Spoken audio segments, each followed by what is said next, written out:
सुंदरपुर गांव में राधा नाम की एक सब्जी बेचने वाली रहती थी। सब्जी ले लो, ताजी हरी सब्जी ले लो। वह सब्जी बेचकर अपना गुजारा करती थी। सारे गांव वाले उसी से ही अपनी सब्जी खरीदते थे। राधा सब्जी बेचकर बहुत खुश होती और घर आकर वह अपने जो पाए हुए पैसे को देखकर बहुत प्रसन्न हो जाती थी। राधा अपने खेतों में जैविक खाद का प्रयोग करती, जिससे ताजी ताजी सब्जियां होती थी और लोग उसी से सब्जियां खरीदते थे। इससे राधा को बहुत फायदा होता था।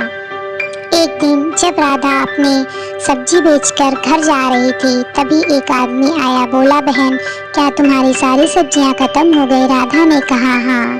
फिर राधा घर आके सोचने लगी कि मुझे और सारी सब्जियां जुटानी होंगी, जिससे लोगों को और मुझे भी फायदा हो। तो वह अगले दिन से अपने खेतों में जैविक खाद के बजाय रासायनिक खाद का प्रयोग करना शुरू कर देती है। सब्जी ले लो, ताजी हरी सब्जी ले लो। इस प्रकार वह दुगना सब्जी लेकर बेचने निकल जाती है और सारे गांव वाले खुशी खुशी उससे खरीदने लगते हैं और उसे डबल मुनाफा होता है। इसी प्रकार वह अपने काम को स्टार्ट कर देती है और रोज वह रासायनिक खाद डालती और सब्जियां बेचने निकल जाती। एक दिन गांव में एक बच्चे की तबीयत खराब हो जाती है। जब एक गांव वाला डॉक्टर से आकर पूछता है कि इसको क्या हुआ है, फिर डॉक्टर उसे बताता है कि यह सब वह सब्जी बेचने वाले की वजह से हुआ है। उसने अपने सब्जी में जैविक खाद के बजाय रासायनिक खाद डालना शुरू कर दिया है, जिसकी वजह से यह बच्चा बीमार हो गया है। सारे गांव वाले मिलकर यह सोचते हैं, आज के बाद हम राधा से सब्जियां नहीं खरीदेंगे।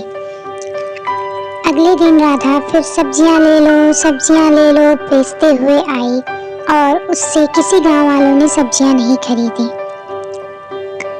फिर राधा अपनी सब्जियों को एक तरफ रखकर गांव वाले से पूछने चले गए, भाई आज क्या हो गया? आज आप लोग सब्जियां क्यों नहीं रहे हैं? गांव वाले ने बताया कि हम तुमसे सब्जियां नहीं खरीदेंगे, क्योंकि तुम अपनी सब्जियों में रासायनिक खाद का प्रयोग करते हो, जिससे हमारे बच्चे बीमार पड़ रहे हैं। राधा को यह सोचकर बहुत बुरा लग रहा था कि उसे ऐसा नहीं करना चाहिए था। वह घर आकर जोर जोर से रोने लगी और कहने लगी, मैं जाकर गांव वालों से माफी मांगूंगी। ऐसा सोचकर वह अगले दिन गांव वालों से आकर माफी मांगती है और कहती है, मैं आज के बाद ये गलती कभी नहीं करूंगी।